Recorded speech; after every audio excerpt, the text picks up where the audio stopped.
আজকের বিষয় 2018 সালে মির্জা ফখরুলের বলা একটা কথা নিয়ে। কথাটা গুরুত্বপূর্ণ, সেজন্য এতদিন পরে টাইনে আনতেছি। উনি বলছিলেন বিএনপি শরিয়া আইনে বিশ্বাস করে না। আমি এটা আগে দেখি নাই, দেখে কিছুক্ষণ থমাইরা বসে থাকলাম। আমি এই প্রচারটা করতে চাই নাই, কারণ আমি মুসলমান না। আবার মোদির ফুয়ারা এসে বলতে থাকবে, সালাম আলবাদ, তুই কেন এই বিষয় নিয়ে কথা কইস? তুই বাংলাদেশের মুসলমানদের মনকে বিষাক্ত করে দিতেছিস, তুই দেশকে অশান্ত বানায় রেখা ইন্ডিয়া লাভ করে দিতেছিস, তুই শালা রয় রেজে। কিন্তু বাধ্য এক করতে হইল, কারণ বাংলাদেশের মানুষ এক মহাবিপদের সামনে পড়ছে। এই সমস্ত ভীরু কাপুরুষ ইন্ডিয়ার পশ্চিমের সামনে নত জানু রাজনৈতিক নেতা এবং দলের নেতাদের কারণে। মির্জা ফখরুল যে বিয়া করেছিলেন সেটা শরিয়া আইনে না। কাজী অফিসে যে বিয়া হয় সেটা শরিয়া নিকার শর্ত পূরণ করে এবং একই সাথে রাষ্ট্রীয় আইনের স্বীকৃতি দেয়। অর্থাৎ কাজী অফিসের নিকা আসলে শরিয়া প্লাস সিভিল আইনের কম্বিনেশন। শরিয়া আইনে বিশ্বাস মুসলমানদের জন্য আবশ্যিক। একজন মুসলমান কোরআন এবং সুন্নাহ মানেন মানেই তিনি স্বীকার করেন যে সেখান থেকে নির্গত আইনই তার জীবনের বিধান। অতএব শরিয়া আইন মানা মানে আল্লাহর পাঠানো আইনগত কাঠামোকে মানা। এটা কোনো বিকল্প বা ইচ্ছিক বিষয় না যে আমি বিশ্বাস করলাম বা বিশ্বাস করলাম না, বরং ইমানের অপরিহার্য অনুষঙ্গ একজন মুসলমানের জন্য। ইসলামের মতে শরিয়া আইন অস্বীকার মানে আল্লাহর সার্বভৌমত্ব অস্বীকার করা। এখন কেমনি মির্জা ফখরুল বলে যে বিএনপি শরিয়া আইনে বিশ্বাস করে না? এই যে এখন তো তারা বলে না যে মৌলবাদে তারা বিশ্বাস করে না, এটা ওই সময়ে দেওয়া সাক্ষাৎকারে আছে। মানে এটা এসে দিছিল ইন্ডিয়ান এক্সপ্রেসের সাথে, মানে ইন্ডিয়ান মিডিয়ার সাথে দেওয়া সাক্ষাৎকারে এই কথাগুলো বলছে। আপনি এই নিউজ দেখান যে কোনো ইসলামী আলেমকে, তিনি কইবেন মির্জা ফখরুল এইভাবে আল্লাহর আইনি কর্তৃত্বকে প্রত্যাখ্যান করছেন, কারণ এটা তাওহীদের মৌলনীতির পরিপন্থী। শরিয়া আইন মুসলিম উম্মার আইডেন্টিটি এবং ঐক্যের কেন্দ্র। বাংলাদেশে এলিটদের মধ্যে এমন একটা অবস্থা হয়েছে না যে ইসলামের নাম আসলে ভয় কুকড়ায় যায়, যেন মুসলমান হওয়াটা তার জন্য অপরাধ। পশ্চিমা রাষ্ট্র ব্যবস্থায় আইন হইল মানবীয় চুক্তির ফল, মানে সোশ্যাল কন্ট্রাক্ট। তাই সেটা পরিবর্তনশীল, ভগ্ন এবং বিভক্ত। কিন্তু মুসলমানদের একমাত্র নির্ভরযোগ্য আইন কাঠামো হইল শরিয়া আইন, যা কুরআন এবং সুন্নাহর সাথে সামঞ্জস্যপূর্ণ এবং উম্মাকে এক সূত্রে গাঁথে। তার মানে শরিয়া আইনকে অস্বীকার করা বা অবিশ্বাস করা মানে মুসলিম উম্মার ঐক্য, ইতিহাস, ন্যায় বিচার এবং বিশ্বাস কাঠামো সবকিছুতে আঘাত করা। সেদিন দেখলাম এই যে গণ অধিকার পরিষদের রাশেদ বলছে আমাকে নিয়ে যে আপনি অনেক ইসলামিক মূল্যবোধের বক্তব্য প্রচার করেন, সে আপনি কেন আজও ইসলাম ধর্ম গ্রহণ করেননি? আমি বলি কি, রাশেদ, হুদাই আমার পিছনে লাগতে এসো না, নিজের মূর্খতা প্রকাশ করিল না। দুনিয়াতে অমুসলিম ইসলামিক স্কলার নাই, কারণ ইসলাম নিয়ে কথা বলে না, লেখালেখি করে না, গবেষণা করে না। এই যে ইগনাস গোলসিয়ার নাম শুনিছো জীবনে? শোনো নাই? উনি হাঙ্গেরির লোক ছিলেন, আধুনিক ইসলামিক স্টাডিজের অন্যতম প্রতিষ্ঠাতা।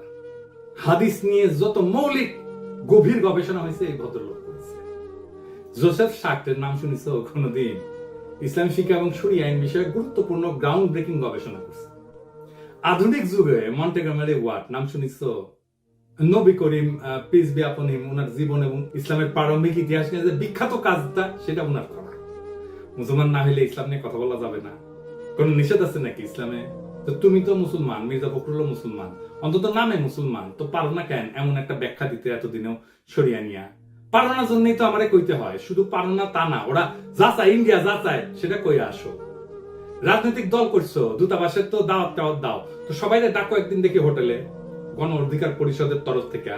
খরচ আমি দিব, বলো আমরা শরিয়া নিয়ে গণ অধিকার পরিষদের অবস্থান ব্যাখ্যা করব, তারপরে সেটা ভিডিও করো। তুমি নিজে করো, দেখি কেমন পারো। আমি কেন মুসলমান হই না তার আগে দেখাও তুমি কোন মাপের মুসলমান হইতে পারছো।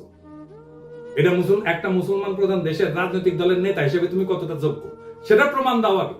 তোমার মুসলমানদের ধর্মীয় আত্মপরিচয় রক্ষার, সাংস্কৃতিক পরিচয় রক্ষার পর্যাপ্ত ইসলামিক জ্ঞান আছে কিনা তার পরীক্ষা দাও আগে, দেখি। আমি তো চুপ হয়ে যাইতেই পারি যে কোনো সময়, কিন্তু দেখি তোমার হ্যাডম কেমন, তোমাদের হ্যাডম কেমন। দেখতেছি তো হ্যাডম। বাংলাদেশে 82% মানুষ শরিয়া আইন চায়, জানো এটা? এটা 2015 সালের কথা। কেন চায়?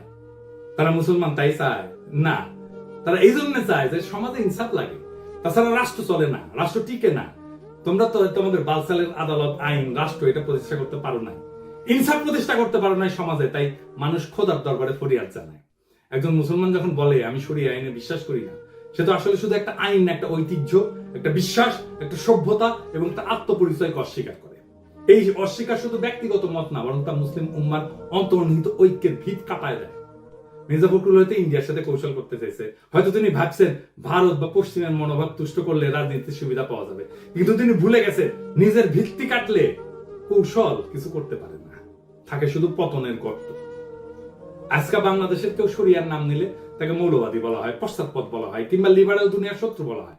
অথচ আন্তর্জাতিক আদালত থেকে শুরু করে আধুনিক ফেমিনিস্ট আইনের ভিত পর্যন্ত বহু প্রভাব আজ ইসলামী শরিয়ার চিন্তা থেকে আসছে। কাজেই প্রশ্ন একটাই, আপনি শরিয়ার শত্রু নাকি অজ্ঞ? আপনি আত্মপরিচয়ের পক্ষে নাকি রাজনৈতিক গোলামীর খাঁচায় বন্দী? আপনি কাদের প্রতিনিধি, আপনার ধর্মীয় সংস্কৃতির নাকি আপনার প্রতিপক্ষের? শরিয়া মানে কেবল শাস্তি না কিন্তু, বরং তা একটা অন্তর্নিহিত ন্যায়ের ভাষা। আর এই ভাষা অস্বীকার করা মানে কেবল ধর্ম না, নিজেকে, নিজের সংস্কৃতিকে, সেটাকে অস্বীকার করা। যার ধর্ম তুমি ধারণ করো তার বিধানকে অপমান কইরা তুমি কাকে সন্তুষ্ট করবা?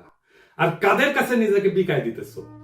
এই প্রশ্ন ফুরাবে না যতদিন পর্যন্ত একজন নেতা দাঁড়ায় বলবে আমরা শরিয়াতে বিশ্বাস করি না।